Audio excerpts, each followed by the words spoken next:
We had a little bit of a technical issue at the end of that last segment, but we are now going to be moving on to our final topic of the day, where we will be talking about the comments made from former Patriots edge rusher Rob Ninkovich about the Patriots quarterback situation over the past couple years, and specifically what he had to say about Mac Jones. Mac Jones, obviously now in Jacksonville, was the first round selection of the Patriots in 2021. Was thought that he was going to finally be sort of the next quarterback of the future following Tom Brady's retirement and one season of an unsuccessful Cam Newton campaign that Mac Jones was going to be the answer. And for 2021, I think that he did do just about everything he could. They won 10 games. He was selected to the Pro Bowl for whatever that's worth, and he had a good season. But from that point on, it just continued to get worse and worse. And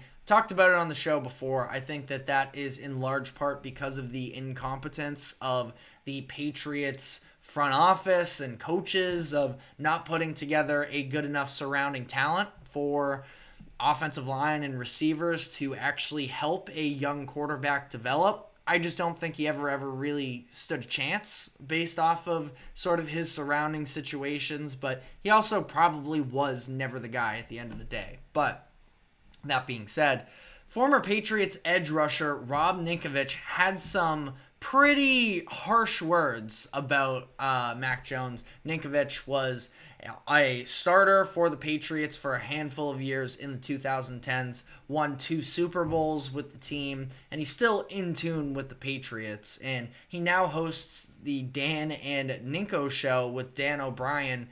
And yesterday there were some clips going viral about Ninkovich bad-mouthing Mac Jones a little bit. Dan O'Brien mentioned that Mac Jones doesn't like Ninkovich, and he proceeded to go off on him. He said that he would smack the bleep out of Mac Jones, and also included a pretty funny impersonation of Mac, just how timid he was at the press conferences, especially by the end. It was definitely something, as a Patriots fan myself, I felt bad for Mac Jones, but he almost painted the picture as well, just the way with how he spoke and what he said, as, a big-time victim as well. And, he took accountability. Some of the things he said was right, but it just kind of, it just didn't go down well in New England, whether it's Mac Jones' fault or not. So, pretty harsh words from Rob Ninkovich, the way that he went in on him. I would recommend, checking out that entire episode for more context on all of that. But Mac Jones just played pretty well in the preseason for the Jaguars, and it has led to a little bit of a conversation among Patriots fans and others about this idea that the Patriots should have decided to keep Mac Jones one last season and start to build up the remainder of the roster, because as we've seen in the preseason, even with Drake May now, who is their future, or at least is hoped to be, that the offensive line is still a mess and the receivers still are also not very good. And with the 3rd overall pick, they could have had a number of different options. They could have gone with either a receiver or an offensive lineman, Marvin Harrison Jr. or Joe Alt, or they could have potentially traded that 3rd overall pick to move down a bit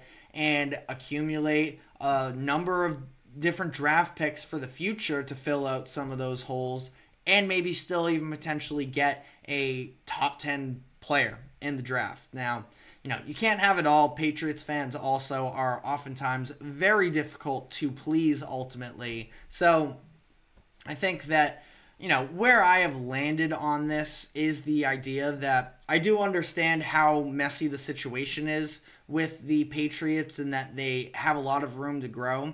I think when you're at the top of the draft like that, especially in a strong quarterback class, that you just have to take a swing at the best available guy. And it's not even like Drake May was some afterthought who, just kind of happened to be thrown into it because the Patriots needed a quarterback and he was available. Drake May was somebody that at the beginning of the 2023 college football season, there were legitimate talks about the idea of it was always going to be Caleb Williams being drafted number 1, but it was this idea that Drake May isn't actually as far away from Caleb Williams as previously thought. Now, ultimately, the momentum on that died, and May ended up falling to number 3 as Jaden Daniels put together a Heisman season and catapulted himself probably what would have been outside of the first round to the number 2 overall pick. So, I think that it was a golden opportunity that the Patriots could not pass up on.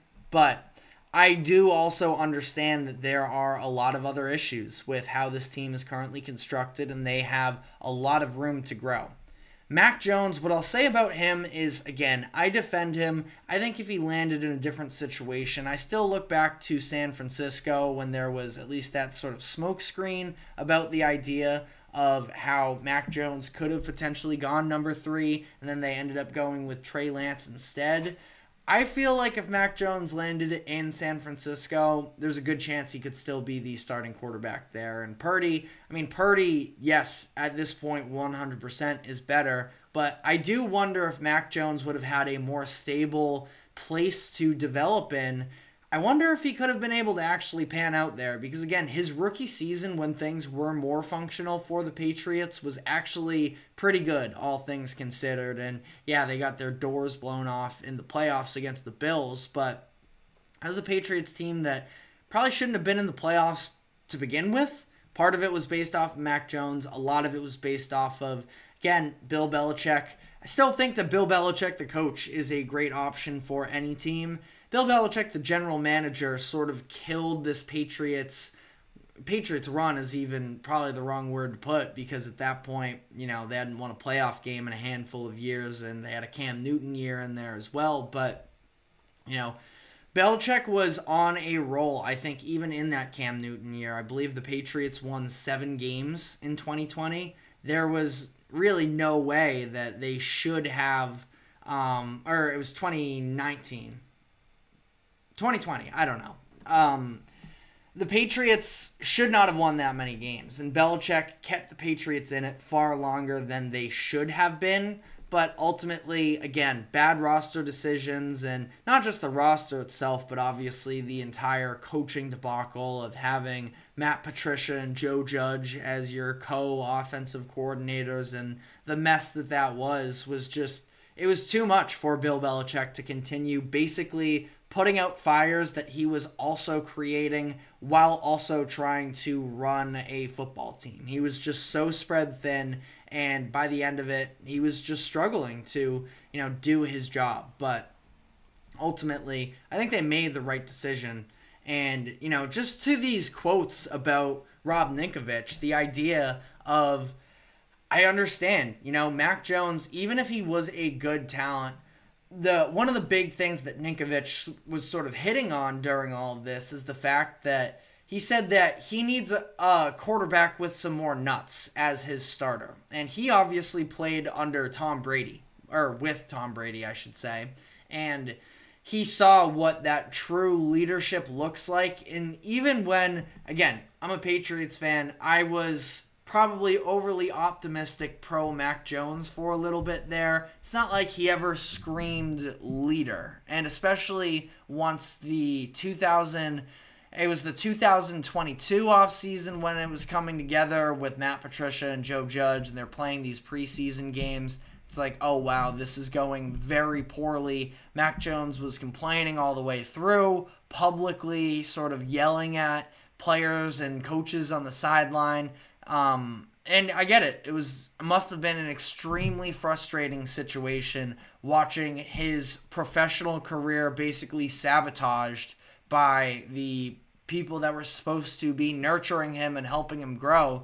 But I do think that there is a very real difference in, as Rob Ninkovich put it, the demeanor between Mac Jones talking and Drake May talking. That being said, we've had a lot more experience with Mac Jones at the NFL level than with Drake May. Who knows what May will sound like after the Patriots offense doesn't show up and, they potentially lose a game something like 10-3 or, multiple of those games where last year they lost 3 games, I think it was, while allowing 10 points or fewer. And that just, if that's the case again with the Patriots, obviously, hopefully it isn't for them. But, what will Drake May sound like on the mic after that? I feel like it's a pretty tough go, especially when it's week after week, the offense continuing to not come up for them. Anything you say is going to get a little bit tiresome, and ultimately, I feel like Drake May is capable. First off, again, from a leadership and demeanor perspective, I think that he does just sound a lot more confident on the mic. Again, for whatever that's worth, in a more limited sample size, but I think it's that, and I think he's more capable physically and from a skill perspective of being the leader that the Patriots need to sort of get out of this funk that has been striking them for the past few years. But let me know what your thoughts are in the comments section. But that is all the time we have for today. Thank you very much for tuning into the GSMC Sports Podcast. Thank you to the GSMC Sports Network for allowing us to host this show. Remember to like, follow, subscribe wherever you keep up with us. Be sure to check us out on social media as well for more exclusive short content. And we will be back tomorrow afternoon at 2 o'clock p.m. Eastern, same time as always. We will see you then. Take care.